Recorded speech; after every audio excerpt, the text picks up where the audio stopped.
Bom dia. Professor, é Sim. comum, dá para dizer assim, no Brasil, o fato se repete com o Temer, o que já aconteceu com outros vices que conspiraram contra os seus presidentes? Olha, eu acho que não é uma conspiração. Isso aí faz parte do regime democrático. No momento em que o governante não dá uma resposta positiva para o povo tem o direito de pedir o impeachment. Isso é característico da democracia, faz parte da democracia. Agora, o golpe é uma atitude, é uma ação de força de oposição a quem está governando.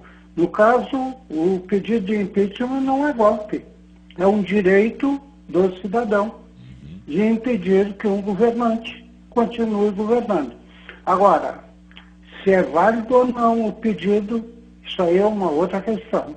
Certo. Agora, o impeachment em si é democrático. Eu fico muito feliz de ver que nós estamos num caminho democrático. Agora, é claro que terá que ser julgado esse pedido, isso é outra coisa. Certo. Mas ele não pode ser descaracterizado. Professor, Nós não podemos esquecer que o nosso Estado sempre esteve de costa para o povo brasileiro. Quando eu digo Estado, eu estou dizendo os governantes, tanto do Poder Executivo, Legislativo e Judiciário. Os três são responsáveis. Não é de uma pessoa que está lá na presidência. É todo o governo. E quando eu digo os políticos, são os de base do governo e são os de oposição. O governo é feito também pela oposição. claro. Então, o que aconteceu? A política no Brasil se deteriorou, porque o Estado brasileiro é um Estado devorador, canibal. Ele canibaliza o povo. Veja bem, a solução agora para os desmandos todos, que o governo está sem dinheiro, é aumentar impostos. Isso é canibalizar o povo brasileiro. Professor, a partir disso, né, e o senhor está absolutamente correto na questão de ter começado a análise pelo pedido de impeachment, mas o comportamento do vice Michel Temer é o comportamento correto para um momento como esse que se vive? Bom, ele é aquilo que se chama uma raposa política. Ele é um político que é muito difícil de interpretar o que ele pretende. Agora, quem é que vai ser beneficiado pelo impeachment? É o Michel Temer. Se ele tivesse determinados princípios, ao ser pedido o impeachment da presidente, ele deveria ser exonerado do cargo de vice, mas isso aí é outra conversa. Esse é um comportamento que se repete em nível de vice-presidentes no Brasil. Muitos, aí sim, conspiraram. Mas a conspiração faz parte da política, não? Política sem conspiração não existe. A não ser que não é válido quando apela para a força, não? Aí é diferente.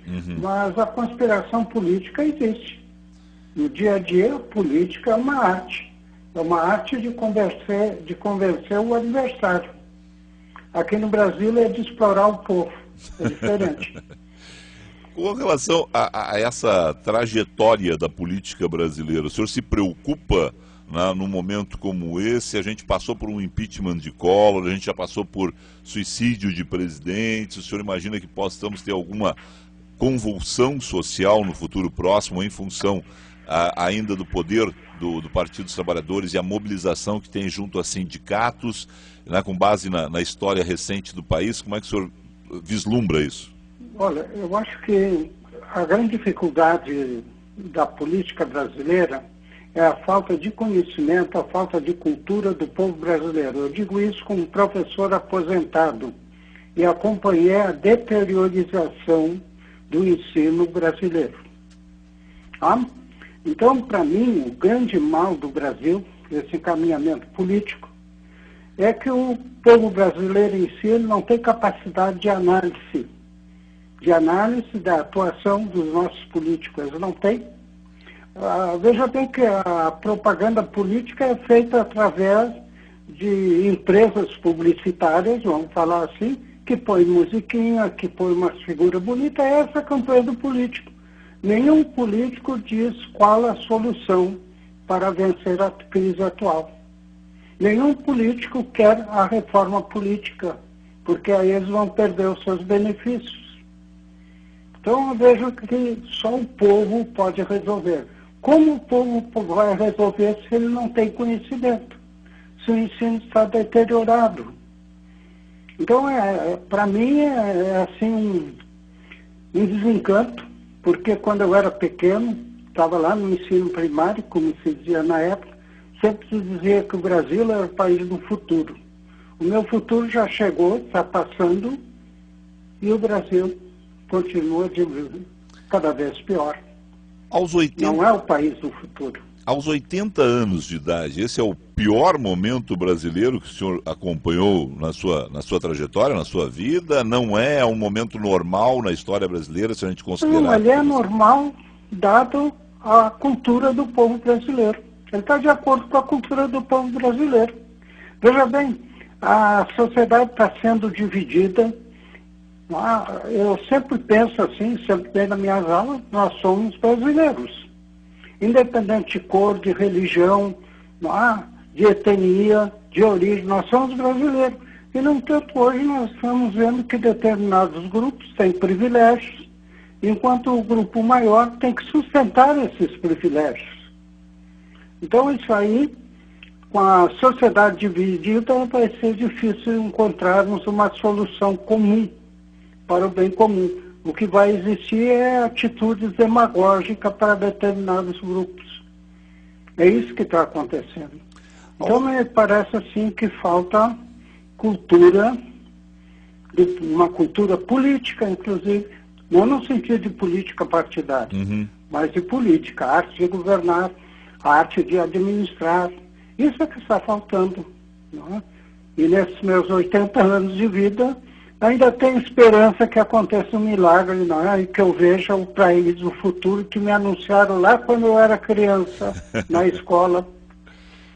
Professor, teria mudado muito se o Brasil lá atrás tivesse optado pelo parlamentarismo? Nós somos presidencialistas, né? Tivemos ali aquele momento Jango com a tentativa de parlamentarismo. Sim, teria está mudado... falando no parlamentarismo no tempo do João Goulart.